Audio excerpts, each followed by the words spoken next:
నెహెమ్యా గ్రంథం 1వ అధ్యాయం 11 వచనాలు ధ్యానించుకుని ప్రార్థనలోకి వెళ్దాం. నెహెమ్యా అంటే యెహోవాయే ఆదరించును అనే మాట, ఆదరించేవాడని అర్థం. ఇక్కడ నెహెమ్యా ఎవరి కుమారుడు? హకల్యా కుమారుడు. ఆయన క్రియలేంటి? 20వ సంవత్సరంలో కిస్లేవ మాసమున నేను శూషణ కోటలో ఉండగా నా సహోదరుల్లో హనన్యాను అనే ఒకడు యూదుల్లో కొందరును వచ్చరి. చెరపట్టబడిన శేషములో తప్పించుకున్న యూదులను గూర్చి యెరూషలేమును గూర్చి నేను వారిని అడిగా.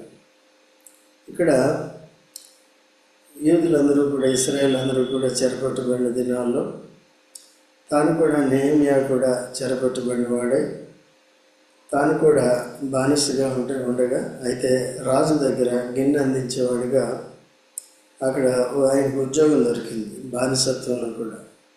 ఎందుకంటే దేవుని యొక్క భయభక్తులు కలిగిన వారిని దేవుడు ఎప్పుడు కూడా విడిచిపెట్టాడు. శ్రమంలో కూడా, ప్రతికూల పరిస్థితుల్లో కూడా వారిని పైనే ఉంచుతాడు. అందుకనే ఇశ్రాయేలు కూడా ఆ ధర్మశాస్త్రంలో చెప్తూ వచ్చాడు, మీరు నా ఆజ్ఞలు గైకుంటే మీరు తలగా ఉంటారు కానీ తోకగా ఉండరు. అలాగా దేవుని యొక్క ఆజ్ఞలు గైకునే వారిని యోసేపు గైకున్నాడు, తలగా పెట్టాడు. మిగిలిన వారందరూ కూడా అన్నదమ్ములు తోకలు అయ్యారు.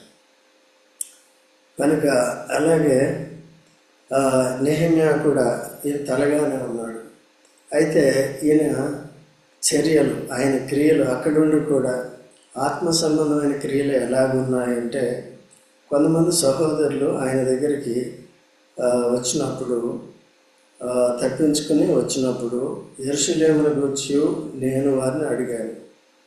తప్పించుకున్న యూదులను గూర్చి, యెరూషలేము మనుషుల భక్తులను గూర్చి, తర్వాత ఇశ్రాయేలును గూర్చి, యెరూషలేమును గూర్చి అడిగినప్పుడు వారు చెరపట్టబడిన వారిలో శేషించిన వారు ఆ దేశంలో బహుగా శ్రమను, నిందను పొందుతున్నారు. ఎవరైతే ఇంకా విడవబడ్డారో, చెరలోకి పోకుండా అక్కడే ఉన్నారో వారు బహుగా దేశంలో శ్రమను, నిందను పొందుతున్నారు. మరియు యెరూషలేము యొక్క ప్రాకారము పడద్రోయబడింది. జరిగిన సంగతులు ఏంటంటే, శేషింపబడిన వారు యూదులు శ్రమలో, నిందలో ఉన్నారు.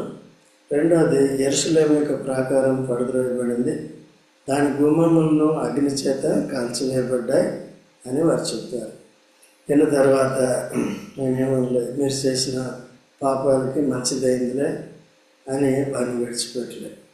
వెంటనే ఆ సమస్య పరిష్కారం చేయాలి, దేవుని సమాధానపరచాలి. దేవుడు తిరిగి తన మనసు మార్చుకుని, ఈ ప్రజలు కూడా మన మనసు మార్చుకుని జాగ్రత్తగా ఉండేటట్టుగా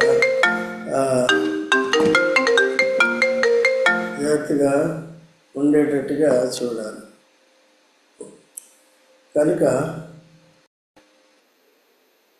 కాబట్టి అక్కడ ఆ పరిస్థితిని అన్నిటిని బట్టి ఇక్కడ ఏం చేస్తున్నాడంటే, ఈ మాటలు విన్న వెంటనే 4వ వచనంలో, ఈ మాటలు విన్నప్పుడు నేను కూర్చుండి, ఏం చేశాడండి? కూర్చుండి ఆకాశమందుల దేవుని ఎదుట విజ్ఞాపన చేసేది. ఎట్లనగా, ఆకాశమందున దేవ, భయంకరుడైన గొప్ప దేవ, నేను ప్రేమించి నీ ఆజ్ఞను అనుసరించి నడుచు వారిని కటాక్షించి వారితో నిబంధన స్థిరపరచువాడు.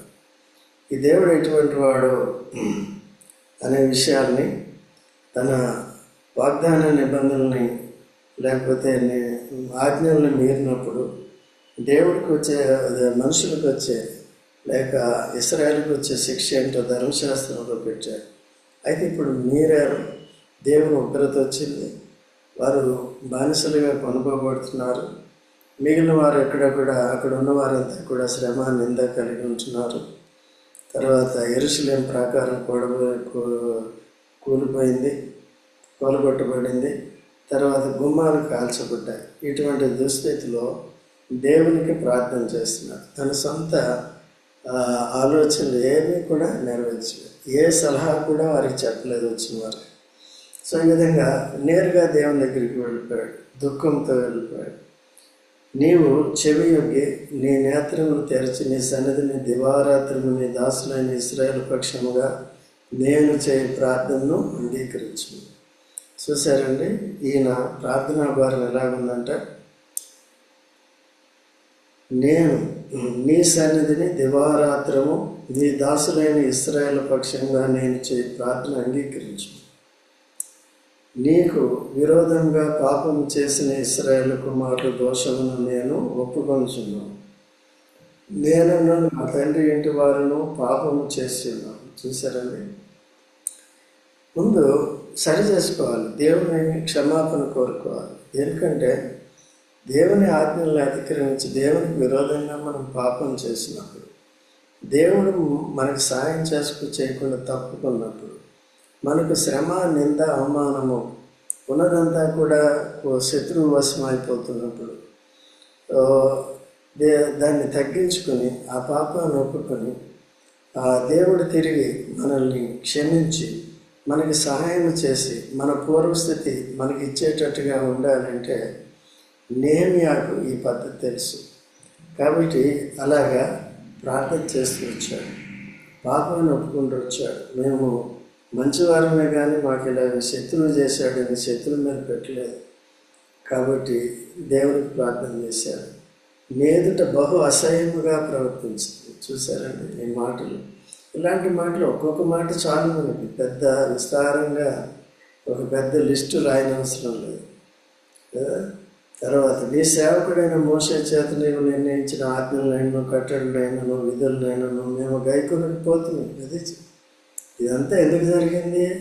మమ్మల్ని బట్టే. మేము మోషే ద్వారా ఇచ్చిన విధులను, ఆజ్ఞలను, కట్టడలను మేము గైకొనలేదు. దేవుని సేవ చేసే విషయంలో కానీ, ఒకరి ప్రేమ చూపించే విషయంలో కానీ, ఏ విషయంలో కూడా చేయలేదు. ఈ సేవకుడైన మోషేతో నువ్వు సెలవిచ్చిన మాటను జ్ఞాపకము తెచ్చుకోము. అదేదనగా మీరు అపరాధము చేసిన ఎడల జనుల్లోనికి మిమ్మల్ని చెదరగొట్టుదును అని ముందుగానే చెప్పాడు కదా. అది సో ఇలా భక్తి గల వారంతా కూడా ధర్మశాస్త్రాన్ని హృదయంలో ఉంచుకుంటారు, దాని ప్రకారం జీవిస్తారు. అటువంటి వారిని తలగా పెడతారు. దావీదు కూడా పొరపాటు చేశాడు మందసాన్ని తెచ్చే విషయంలో, కొన్ని విషయాల్లో, బత్షెబాతో పాపం చేసిన విషయాల్లో. ఎప్పుడైతే వాక్యాన్ని నేర్చుకున్నాడో అప్పటి నుంచి వాక్యానుసారంగా జీవించడం మొదలుపెట్టాడు. దేవుని యొక్క ఆజ్ఞలను పాటిస్తూ వచ్చాడు. అయినప్పటికీ తాను చేసిన తప్పును బట్టి శిక్ష శరీరంలో భరిస్తూనే వచ్చాడు. అందుకని జాగ్రత్తగా ఉండాలి. అయితే మీరు నా వైపు తిరిగిన ఆజ్ఞను అనుసరించి నడిచిన ఎడల భూదిగంతముల వరకు మీరు తోలివేయబడినను అక్కడి నుండి సహా మిమ్మల్ని కూర్చి నా నామం ఉంచుటకు నేను ఏర్పరచుకున్న స్థలంలోకి మిమ్మల్ని రప్పించదనని నీవు సెలవిచ్చితివి కదా. దేవుడు చెప్పాడు. ఆయన సొలొమోను ప్రార్థన చేశాడు. మొదటి రోజులు 8వ అధ్యాయంలో, నీ ప్రజల ఆజ్ఞలు గైకొనకుండా వారు శత్రువు చెరలోకి వెళ్ళిపోయినప్పుడు, వారు తిరిగి నీకు మొరపెట్టినప్పుడు వారిని విడిపించి ఈ స్థలానికి నడిపించాలని కూడా చేశాడు. దేవుడు కూడా వాగ్దానం చేశాడు. వారు పరాయ దేశంలో మారుమనసు పొంది నిజంగా పశ్చాత్తాపడితే తిరిగి నేను వారిని సమకూరుస్తాను. దేవుడు కోరుకున్నది యెరూషలేము అన్నమాట. కనుక ఆ యెరూషలేములో దేవుని సేవ చేయాలి. యెరూషలేములో దేవుని ధర్మశాస్త్రాన్ని నేర్చుకోవాలి. ఆ విధంగా ఆ స్థలాన్ని వారి కొరకు సిద్ధపరిస్తే వీటన్నిటినీ కూడా వారు కాలు రాశారు. నేటి దినాల్లో కూడా అవిశ్వాసము, మనము పాపులము, అపవిత్రులము అయినప్పటికీ క్రీస్తు ప్రాణం పెట్టి రక్తం చదివి విమోచించి సంఘము సహవాసం ఇచ్చి ఇలాగా ఇతని వాక్యాన్ని ఎప్పటికప్పుడు అనుదినము ఆల్మోస్ట్ బోధిస్తుంటే వాటిని నేర్చుకోకుండా, ఒకవేళ నేర్చుకున్నా చాలామంది ఏం చేస్తారంటే పాటించరు. ఆ విధంగా కొన్ని కష్టాలకి నష్టాలకి గురవుతూ ఉంటారు. అట్లా చేయకూడదు.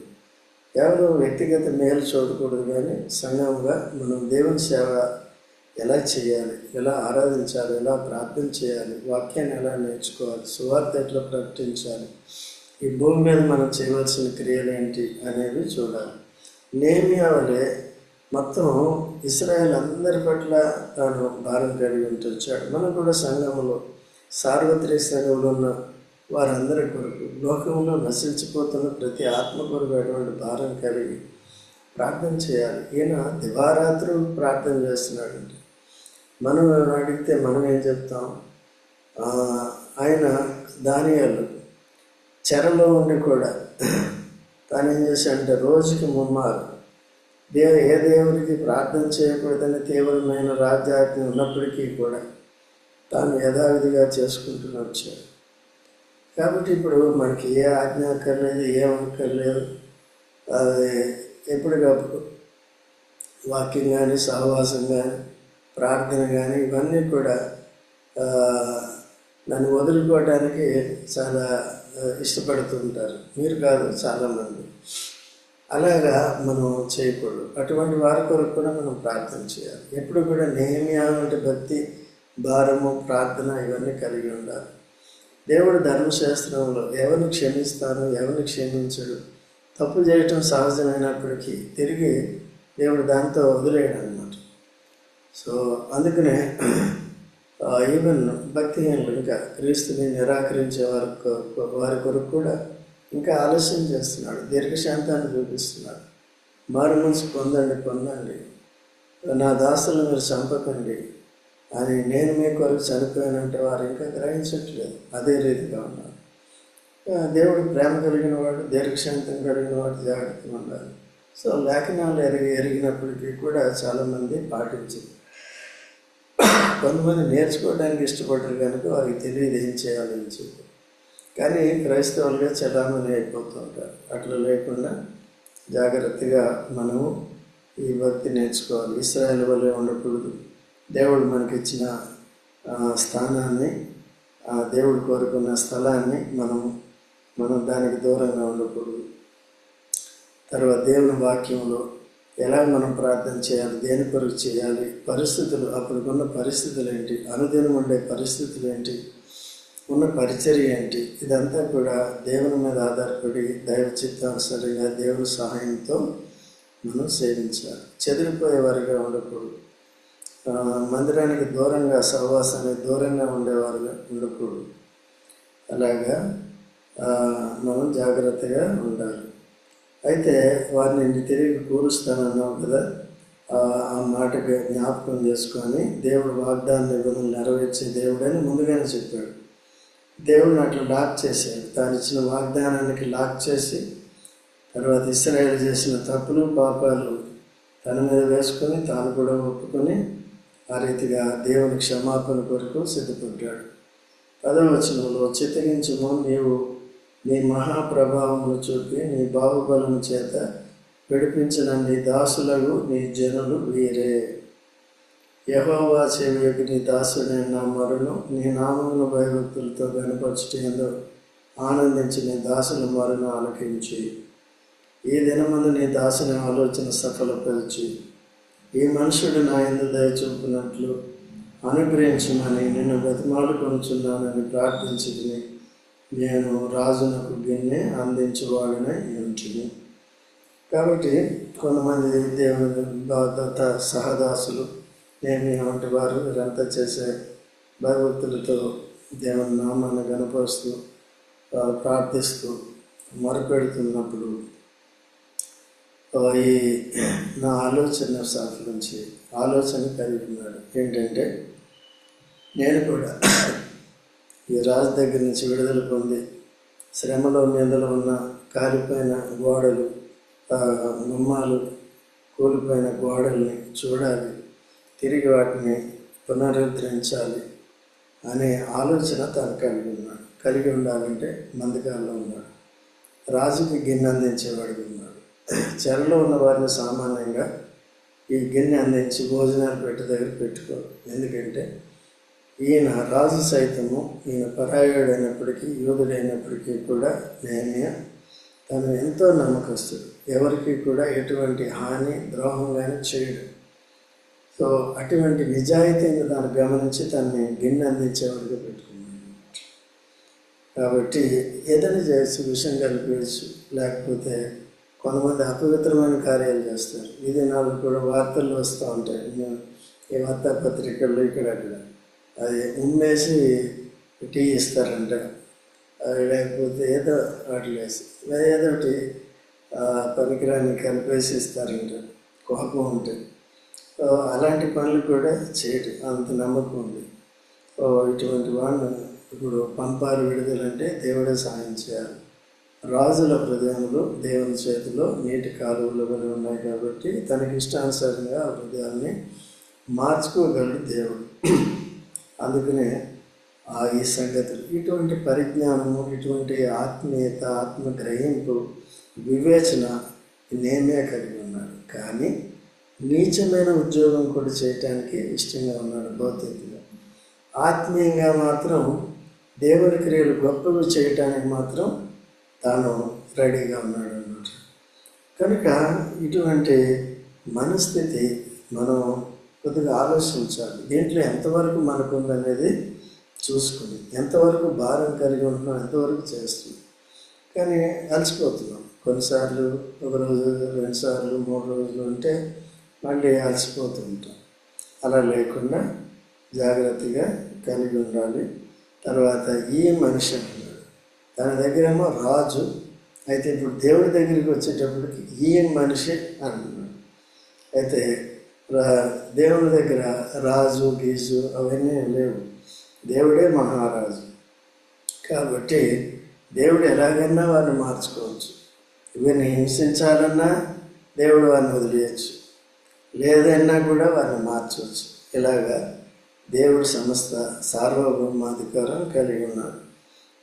కనుక ఆ దినాల్లో ఆ విధంగా ప్రార్థన చేశాడు. ఏమనంటే, నేను విడుదల పొంది యెరూషలేముకి వెళ్ళి ఇదంతా కూడా తిరిగి పునర్నిర్మించుకోవటానికి, నూతనపరచుకోవటానికి, ప్రజలకి తిరిగి ఆదరణ కలిగటానికి ఇవన్నీ కూడా కలిగి ఉండాలని ప్రార్థన చేశాడు.